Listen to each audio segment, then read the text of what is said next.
This is the Mekong River, the soul of Southeast Asia. Its course runs for nearly 5,000 kilometers. Millions of gallons coming from the high plateaus of Tibet feed the river, spreading onto plains, trickling into rapids, or resting on tranquil lakes.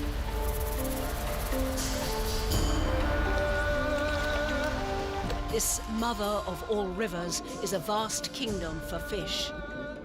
Millions play in its sacred waters. Many of the species are endemic to the Mekong, and each contributes to a rich diversity in marine life. In the southern part of its course, a considerable number of fishing techniques have evolved over the centuries, providing an essential food supply, which is peacefully shared by locals.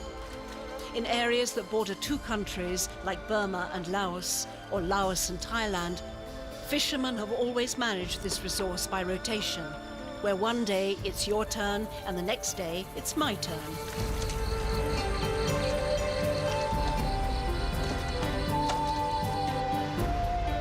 While the fishermen generally get on well, it is the others, the dam operators, the seafarers, the merchants, whose schemes often conflict with the needs of some 70 million fishermen in the region, jeopardizing their livelihoods.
Our journey begins in the south of China, where a traditional method of fishing is practiced, which is at once spectacular and unusual.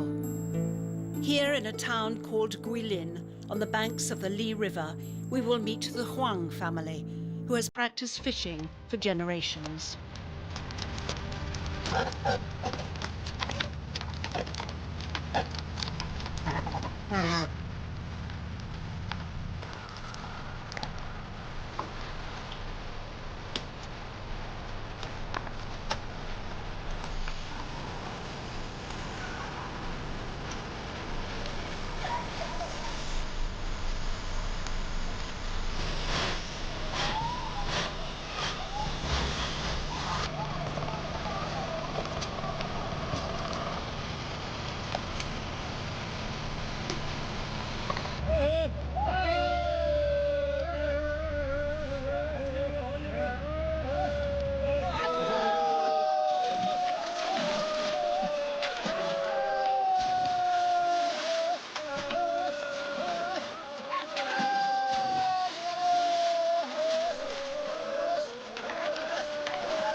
The fish weigh 3 kilos. Are you sure? Yes, of course. Oh, I get the feeling there's less. My friend, the scale we use is accurate. Okay, it's fine. See you soon.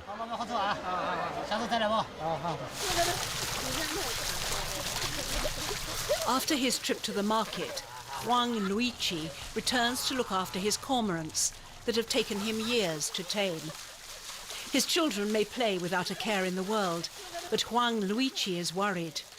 He is spending more and more time on the river at night, but his cormorants are catching less and less than before. This is Huang Luiqi's village. While the fishing method may seem quite peculiar, it has been practiced here for centuries. The fishermen stand on the small bamboo rafts, and it is the cormorants that dive in to capture the fish. This morning, the whole family is gathered by the water for a quick bath.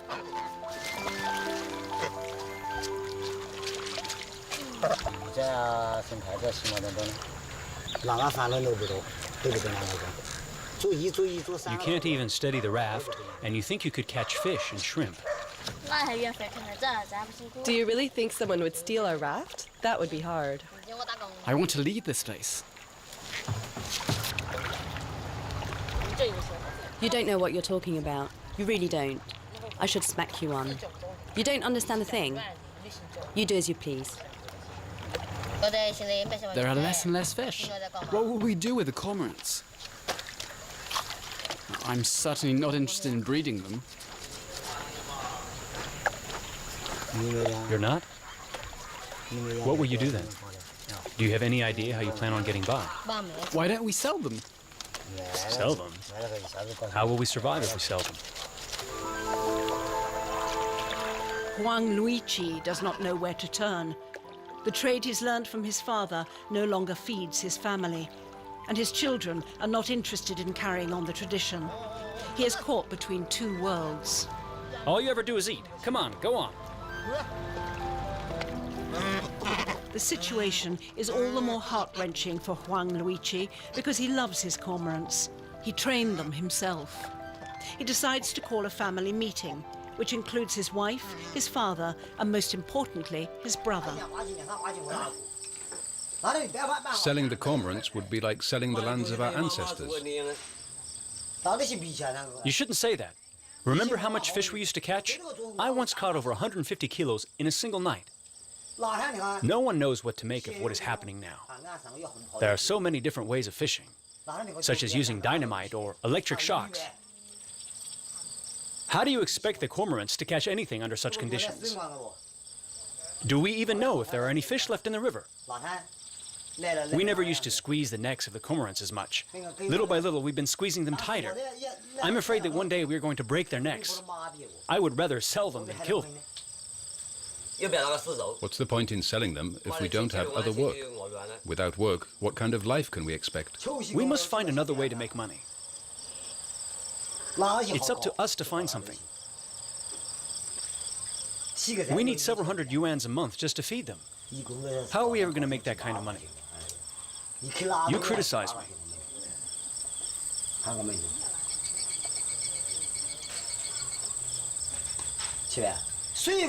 You think I don't care about the cormorants, but you know that I am the one who's been feeding them for a long time, as I would my own children.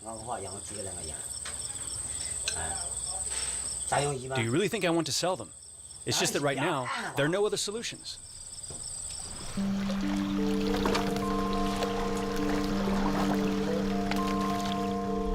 Later that night, the river beckons them. It's time to go fishing. The landscape is soothing, yet Huang Luiqi finds himself almost resenting his friends, the cormorants, which are powerless in the face of his troubles.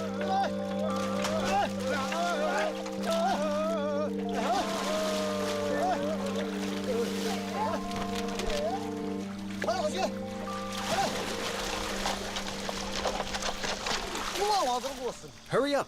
Dive in! Come on, hurry up!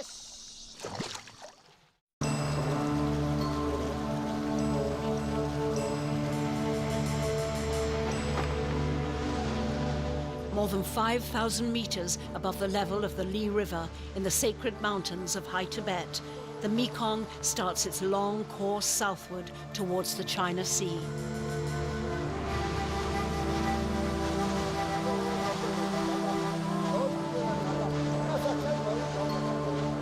Tibetans living in this austere region believed that the Himalayas converge towards the heavens in order to give birth to springs of pure water blessed by the gods.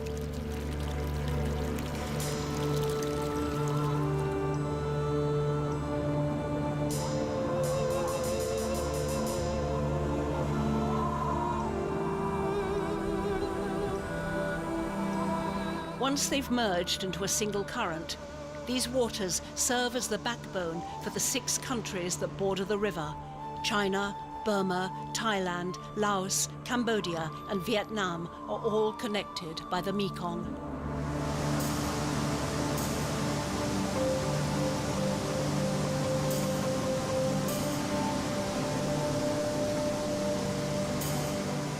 Along the way, the river irrigates an area half the size of Europe, providing for some 320 million people.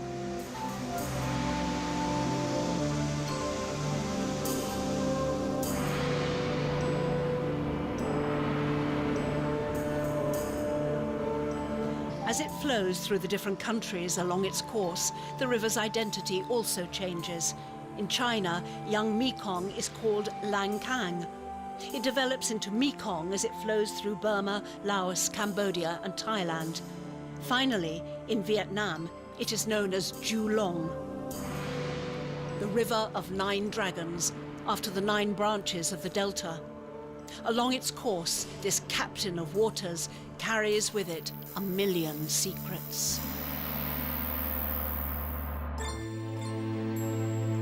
Our journey now takes us from the south of Thailand to the Kingdom of Cambodia, the capital of which is Phnom Penh.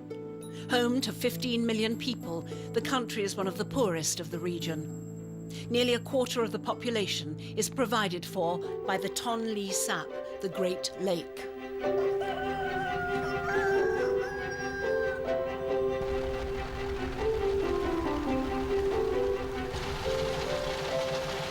Here we meet the family of Nim Kimli, a fisherwoman who lives on the banks of Tonle Sap, near the Mekong. Her entire family, including her husband and 7 children, participate in the activity, setting out at dawn in order to increase the chances of getting a good catch.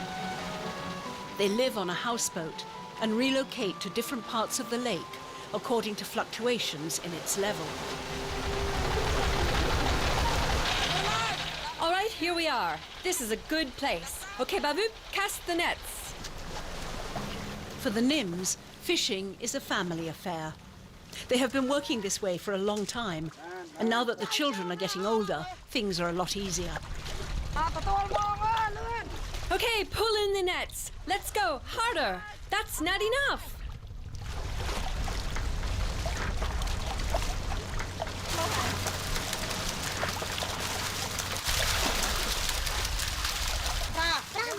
Careful, the fish are escaping.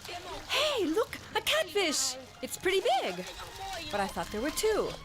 One got away. Once they get a good-sized catch, they have to get a fair price for it. Fortunately, there is a floating market on the lake.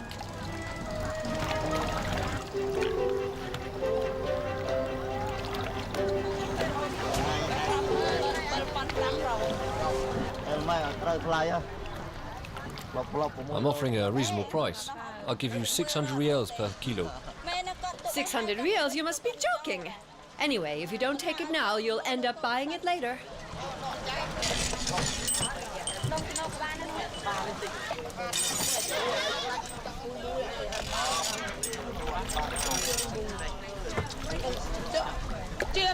Hang on, the scale just fell and we haven't finished weighing the fish.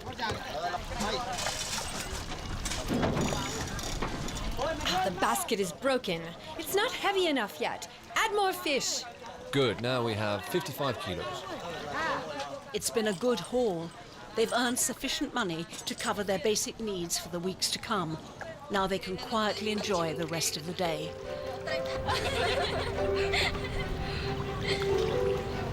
Millions of people live from fishing in the Mekong Basin, much like the cormorant fishermen in China or this Tonle Sap family in Cambodia.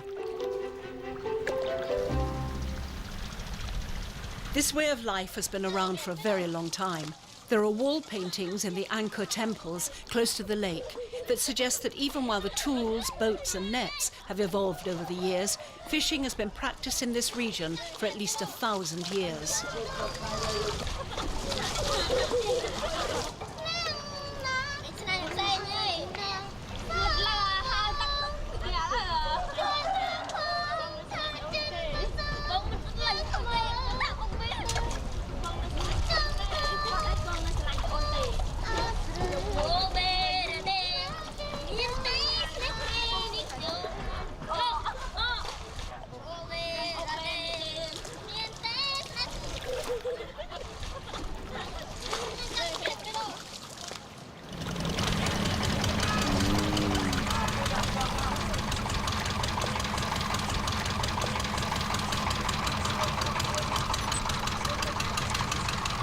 The next day, the Nims move to another location. As has been custom here for hundreds of years, the entire village moves together to find a new anchorage point. This nomadic tradition emerged as a result of the significant fluctuations in the level of the lake. During the wet season, from June to October, heavy monsoon rains combine with melting Himalayan ice sheets, and the surface of the lake is expanded sixfold, while the depth rises by about 8 meters.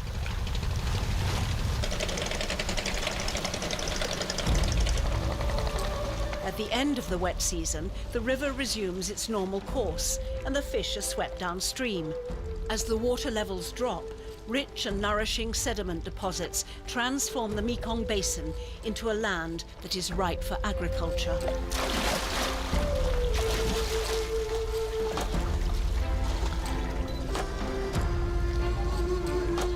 A few poles are all that is needed for this anchorage point to become the Nim family's new address for a period of weeks or months, depending on the season.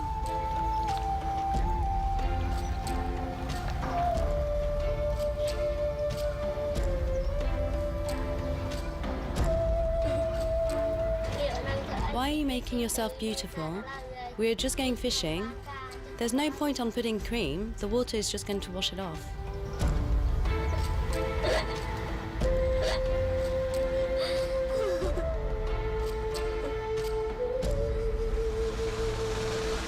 During one of the fishing expeditions, Nim Kimle becomes concerned as she notices that the catches are becoming more sparse.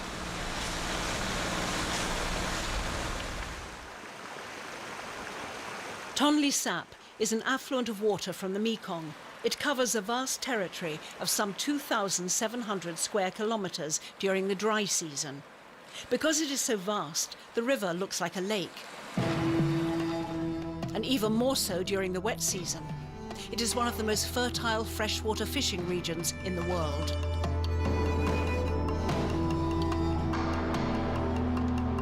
When the water levels rise, the lake often floods the neighboring fields and forests. As the Mekong rises, the branch of the river that links it to the lake reverses its course. It is the only place in the world where this phenomenon occurs. The reverse flow of the Tonle Sap acts as a safety valve, reducing the risk of flooding further downstream.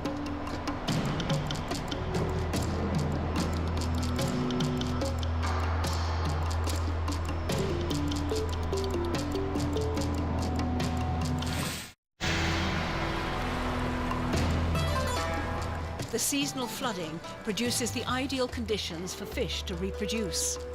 There are some 200 different species in the region. This is a boon for the Nims, along with the 3 million Cambodians who live in this area. Here, they say, there are as many ways to fish as there are fish in the water.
A little further upstream, where the river surges into rapids, other types of fishing methods have evolved.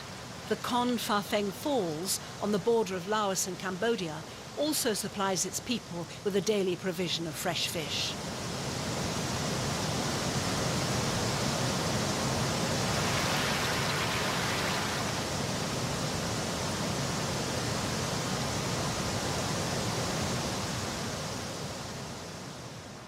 Meanwhile, at the lake, the fishing nets have been cast, and it's time for the Nim family to have lunch.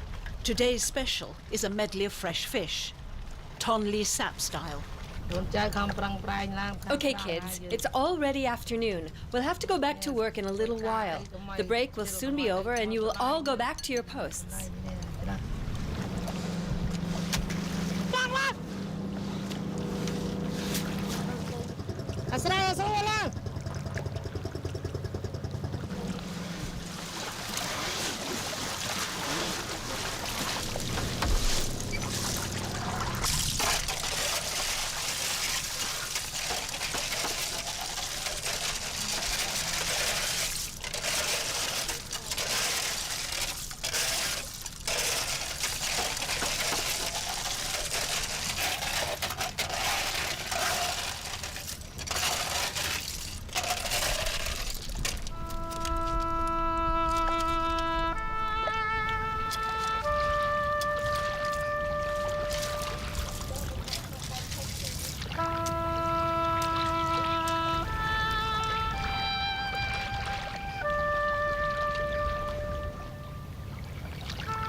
We wake up early and we come back late.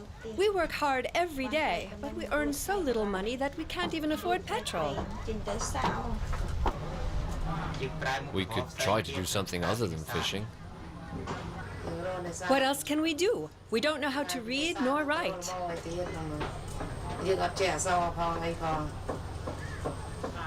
But we could try. You really think there are jobs for people like you? For the past 3 generations, our family has lived on the lake. What else can we do other than fishing? We've only been catching 4 or 5 kilos lately. It does not even cover the petrol. We must carry on. If we don't catch any fish today, we will surely catch some tomorrow. And it might even be a big catch. If we get discouraged so quickly, we will never catch any. We always manage to catch fish, whether it's a little or a lot. We just have to work harder and everything will be okay. And when fishing restrictions are introduced, we will just use smaller nets. If that ever happens, it will be even more difficult to catch fish.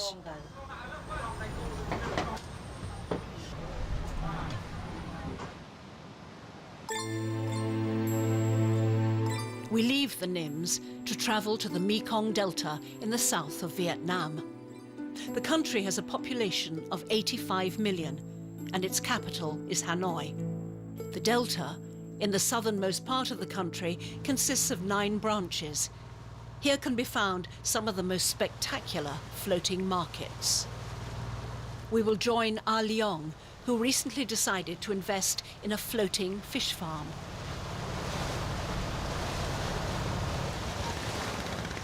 He is putting the finishing touches to his modest project, getting ready for the delivery of the nursing fry, the juvenile fish that he'll be breeding. He is repairing an old raft that he managed to acquire cheaply.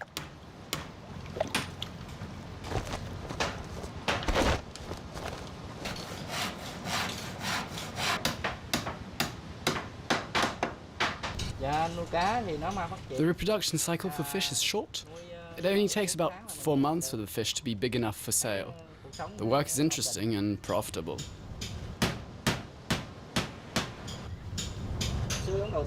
Altogether, it has cost me 100 million dongs for the farm and the nursing fry. 100 million dongs? How much of that investment was covered by your own money? 100%. I've put in all my savings. You've invested all your capital in the fish farm? What will happen if things don't work out? If you can't recover your investment? Nobody knows what the future has in store. I hope to be blessed by the gods.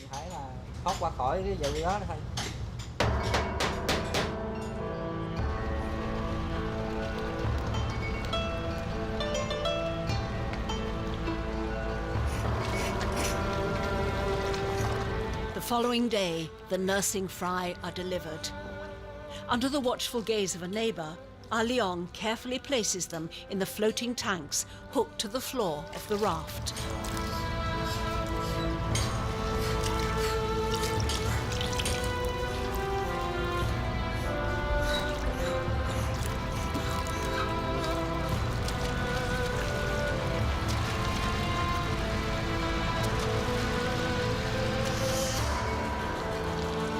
Later, he feeds his fish for the first time. He is careful to break up the pasty feed in small lumps. This is his first attempt, and he is not yet concerned by the effects of water pollution.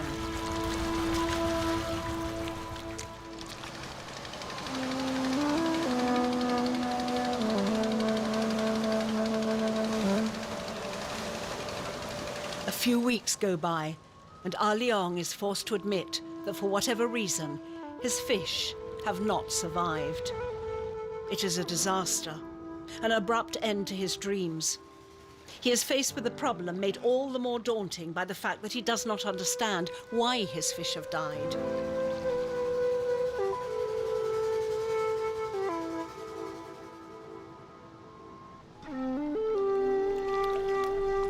Back in China, in the picturesque mountains of Guilin, Huang Luichi, the cormorant fisherman, has yet to come up with a solution to his problems.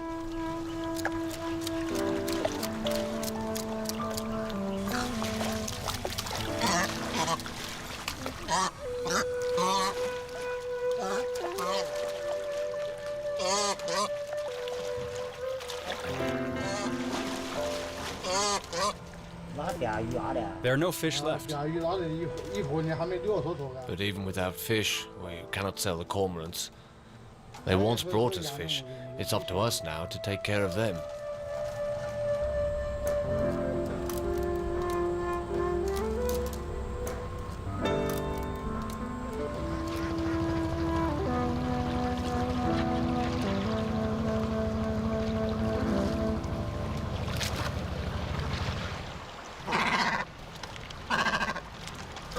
Huang Luichi decides to take matters into his own hands. If tourism is the future, then he is ready to embrace it. He prepares his cormorants for a nocturnal fishing expedition and proposes the show to a big tour boat that provides excursions up the river. Why not, after all, show off his talents and give people something to see? The tourists love the show, but Huang Luichi finds the experience most humiliating. While the foreigners are having a great time, he feels that he is betraying his ancestors and making a mockery of a noble fishing tradition.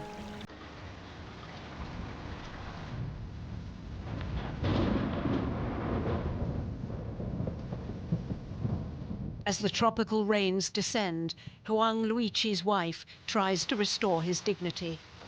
She knows his pride has been wounded deeply. She also understands that the last thing he wants is to inflict a folkloric lifestyle on his cormorants.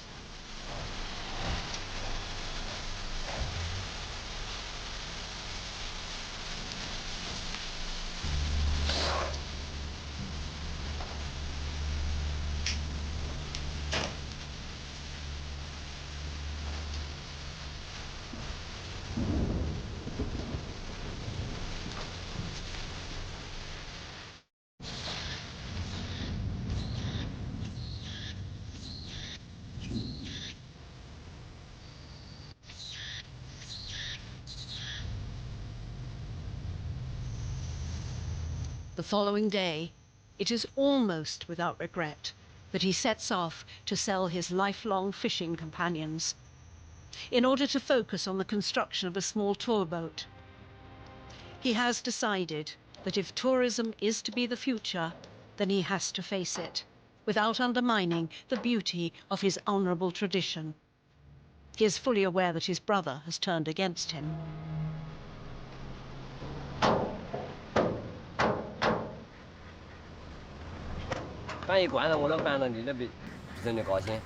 You know that I'm against building this damn boat. Why don't you listen to me?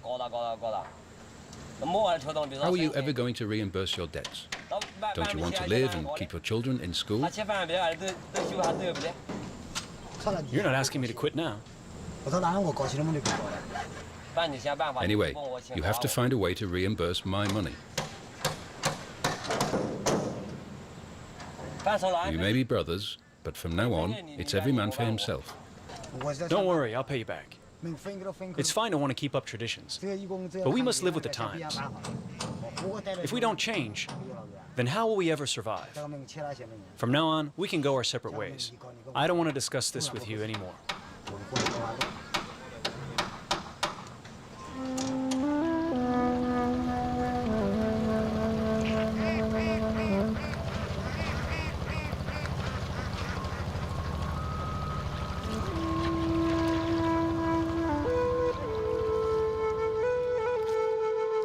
Back on the Tonle Sap Lake in Cambodia, the Nim family are facing grim circumstances. They have been on numerous fishing expeditions, but have failed to catch anything. Only the mother's tireless energy keeps the family from becoming demoralized. Okay, let's get to work, everybody. Kana, what are you doing? It's nearly nightfall. Hurry up. Why aren't you working?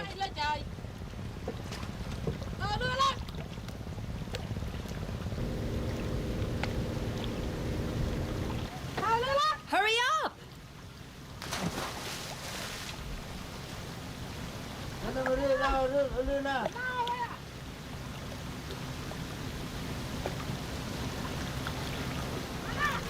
Kana, throw the nets. There's still a big part of the net that hasn't been cast.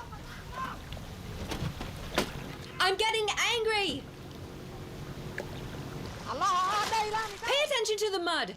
Don't get it in the net. Scoop up the snails with the net and everything else. We'll take everything. Just look at yourselves. Come on, stop daydreaming.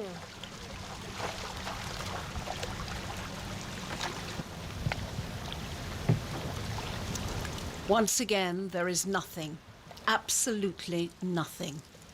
For the first time, the parents consider the worst. They might even have to put down roots somewhere.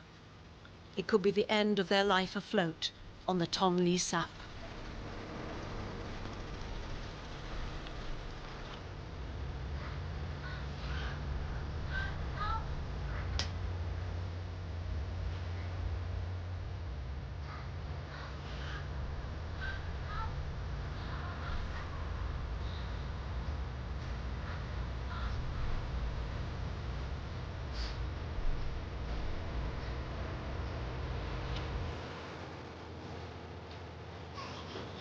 Dear God, tell us where we've gone wrong in our lives. Why are you abandoning us? Dear God, I'm begging you, please don't be angry. Bless us and give us the strength to carry on.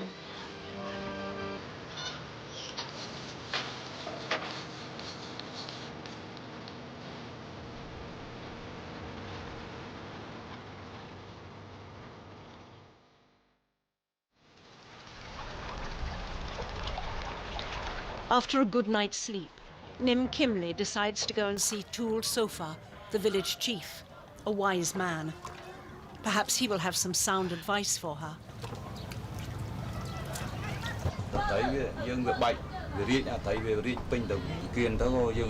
There is less water in the lake, and less fish.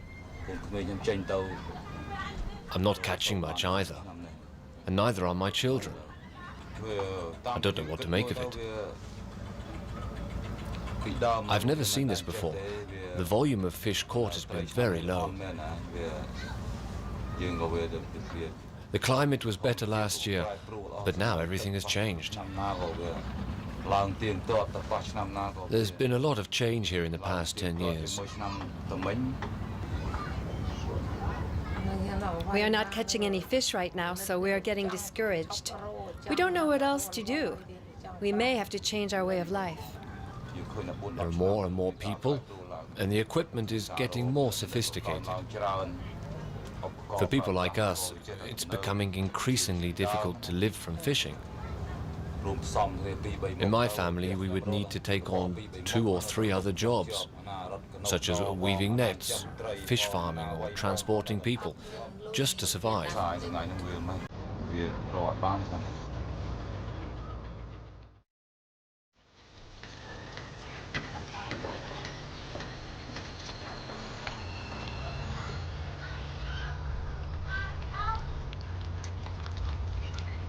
To complicate matters, the part of the lake where the Nims are anchored has started to dry up, and it's almost impossible to move the boat.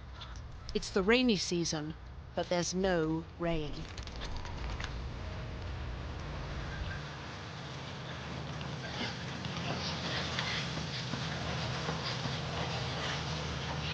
The bottom of the lake is covered with sludge. We will be able to move the boat when the water rises. But what are we going to do until then? For Nim Kimley, the situation has become unbearable. Her life is intrinsically linked to that of the lake and to the climate's fickle temper. What's worse, the children don't want to continue this way of life.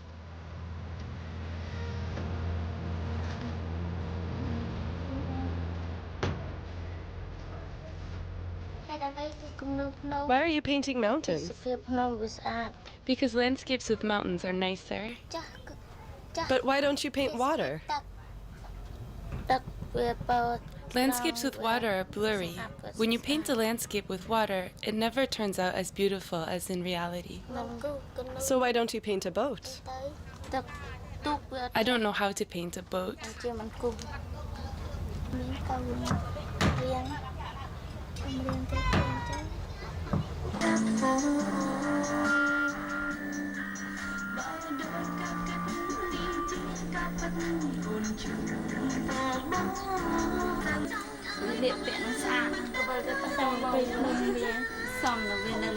Look at their clothes. They're so lovely. People living on the mainland are so lovely.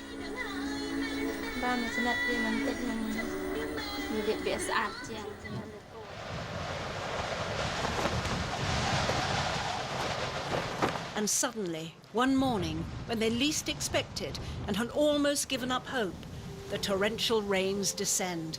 The sky opens up to offer its most precious gift. Never in her life has Nim Kimley loved the rain so much. And what a deluge! After a few hours, everything is afloat again. The boat sets sail and the grounded homes become a floating village again. Any thought of giving up is quickly forgotten.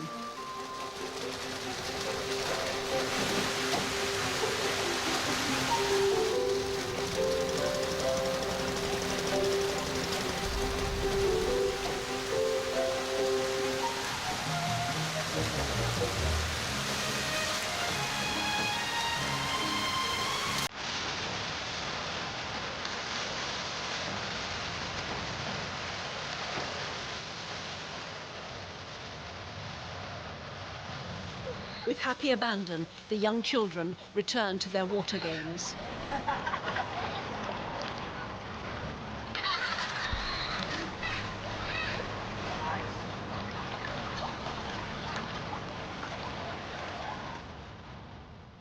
The entire lake is breathing again.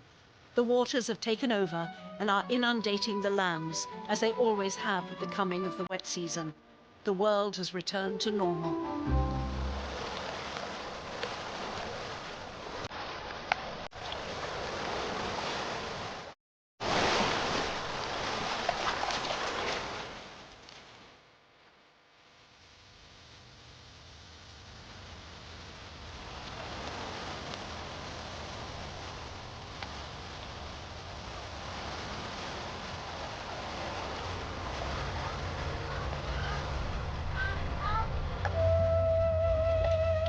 For the village, the time has come to move on. On dry land, they wait temporarily for the worst of the monsoon rains to pass. But while things are looking up for the family, Nim Kimley has been profoundly marked by this ordeal.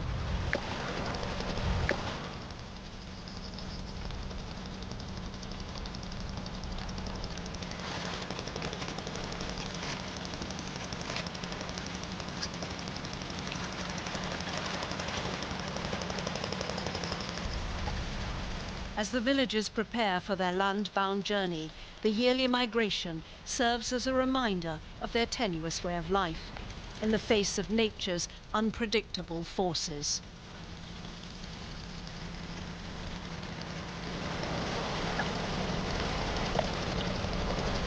The future for the Nims is filled with increasing uncertainty.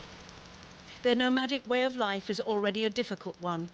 But what will happen if the fish do not return, or the lake becomes even more polluted? What options will remain to them? Further upstream, dams are under construction, and they're having a direct impact on their daily lives, not to mention the pollution from cities that border the river. The way that the family lives today has evolved over centuries, in accordance with a cycle very much defined by the seasons and the climate. It is the seasons that impose a rhythm on their lives, their movements, and their existence on a day-to-day basis. It's easy to imagine that global warming will only intensify seasonal variations and directly impact on their lives. The children themselves do not wish to carry on the tradition, but they don't yet know how they'll adapt.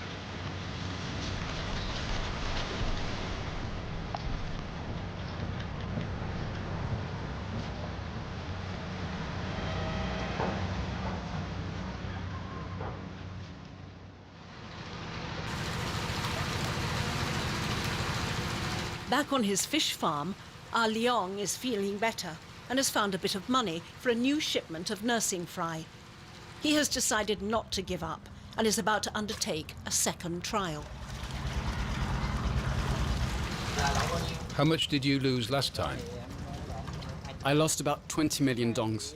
The last time the water became very polluted and the fish caught all sorts of diseases. This is the only way to learn.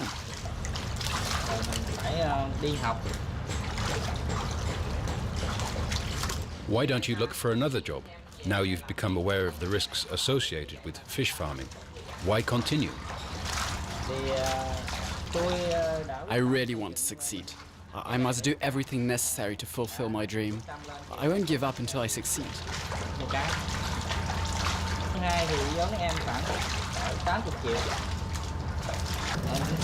This time, I've invested 80 million dongs. I plan on applying for a loan from the government and then getting some training. This is how I plan on making it work.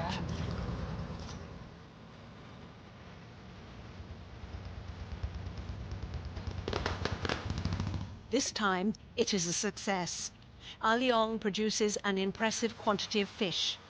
His first client is satisfied, which bodes well for his future as a fish farmer.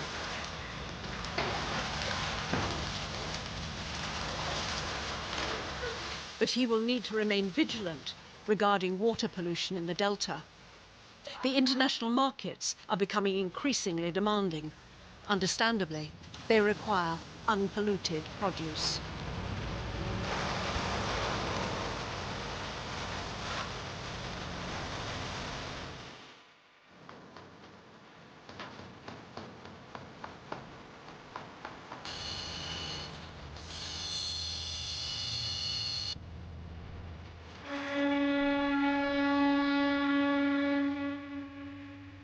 Back in Guilin on the Li River, Huang Luichi has almost finished building his small boat.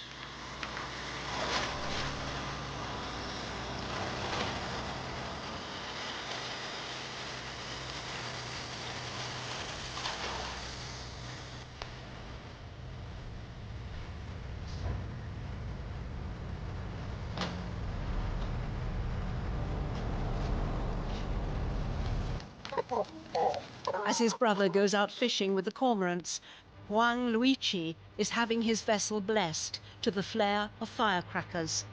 He is taking a leap into an uncertain future.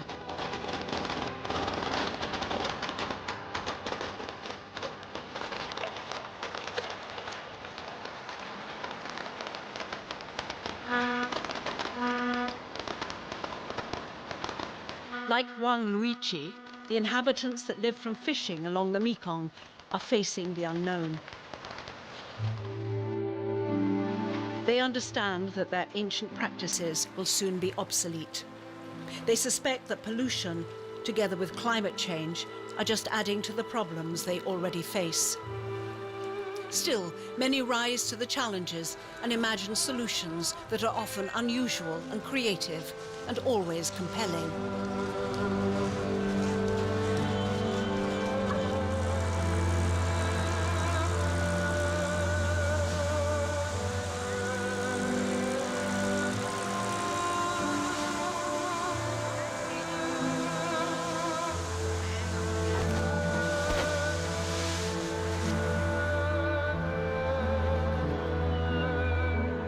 The lands in the southern part of the river are so fertile that it is no exaggeration to call them the world's vegetable garden, much in the same way that the Amazon is called the Earth's lungs. There are many surprises in store as we encounter the people who grow rice, fruits and vegetables, as well as flowers, and whose business it is to sell these goods, often on the river itself.